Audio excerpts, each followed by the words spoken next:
Aloha Kako, and welcome to Just and True. Today we're going out, and I am I put out that scouting video yesterday or this morning, and I decided that I wanted to go check out one of my bug out locations that I haven't been to in a while. So we are up here. This bug out location I chose because of its prime building material, and so I'm out here and I'm getting some building material for my other location and for my house so I can build some cool stuff. But we're not at Lowe's or Home Depot. We are here. I'm going to switch this right there. We are here at a miniature bamboo forest, actually. I don't know if you can tell. That is a plethora of bamboo and much more over here. So what we're doing is gathering these bamboo and I'm going to make some barricades. Some really cool barricades. I'm going to make some water filters, and I'm going to show you guys how to use these. I know you guys don't have bamboo, maybe not too many of you on the mainland, but there will probably be people from Oahu and other Pacific places, hopefully, who can watch these as well. But it's really cool what you can do with bamboo. So I am building some bamboo structures. Here is a little bit of my pile I got going on. Basically just cutting them down right now. Taking off the stomas, the little things that hang off of them, which, by the way, these bamboo roots are, and all of this is very edible. If you get down to here and you pull up these shoots and these roots, you can stew them, you can steep them, and they are delicious, and they actually have a lot of, well, not a lot of nutritional value, but they have fiber, lots of fiber, and there are calories for you to burn, so you can make some energy. There's a reason why pandas eat them, but there's a reason why they're also really slow and don't burn a lot of calories as well, as because they don't have a lot to eat. So I'm going to make some barricades with these. I'm going to make a few different defense materials so I can make some defense videos.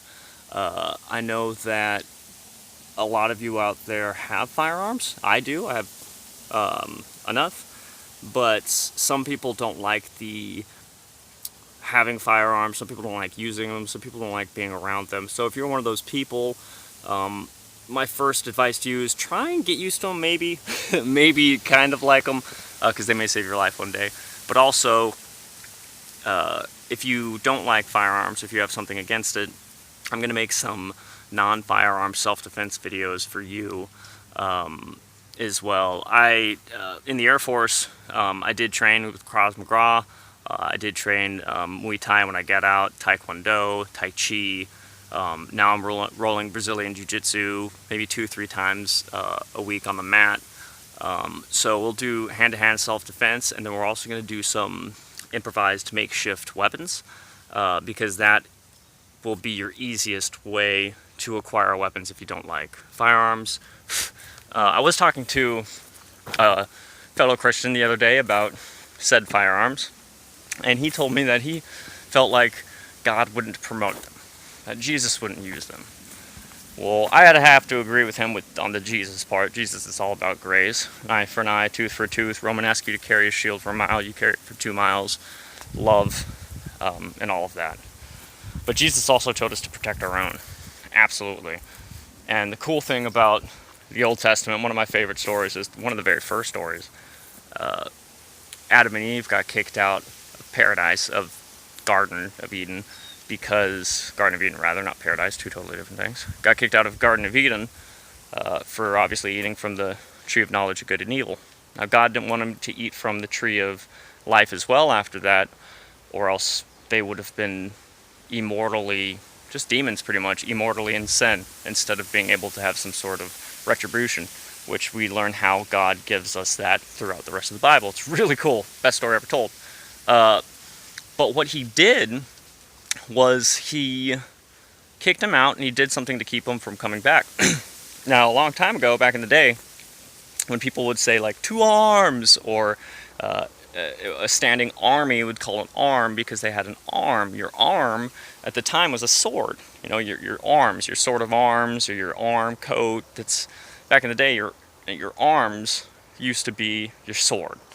So when people said to arms, they would take up their sword, or their armament was their swords, and that's what unarmed. Are you armed? Are you unarmed? They didn't mean do you have arms or not. It was do you have a sword. And so the cool thing about that story, getting back to the paradise, or get back to the Garden of Eden rather, was God put an angel there with a fire sword, a sword of fire that went every direction. And it's kind of cool because when you think about it, it might be a leap for you guys, but I kind of like it. Basically, what a fire sword is, since a sword was considered an arm back in the day, one could say that he put a firearm there. So if it was a 2018, who knows, he might have put an M16 there, an M1A4, or whatever your taste is. A little bit of a leap there, but I am definitely going to be doing a non-fiery sword improvised weapon class shortly. I'm out here getting materials for that, and I'm out here getting materials from building material. I have some primitive tech. I was actually doing some primitive tech on a different channel with my buddies, and I'm going to be doing a primitive tech video out here to show you guys how to use wood that you'll have available, and how to notch and how to make nails and screws out of the wood, or how to make them fit without nails and screws, and how to notch them all out, kind of like Jesus used to do as a carpenter. But anyway, I will get these barricades up. I'm going to build some barricades. I'm going to build some water filters. I'm going to build a few weapons with these, and I'll show you what we do. You can also do stretchers. You can build houses with these. You can build anything with these. You can build boats, rafts, shields, anything you want, basically bamboo, and almost all wood, but bamboo in particular I love. But anyway, I love you guys. I figured I'm out here on the trail, and I wanted to say hello anyway. I will be back this evening making that full-length video, probably be an hour or so, hopefully, of slam-packed information and a little bit more detail on all this. But anyway, mahalo for stopping in, and I'll see you guys later. Peace.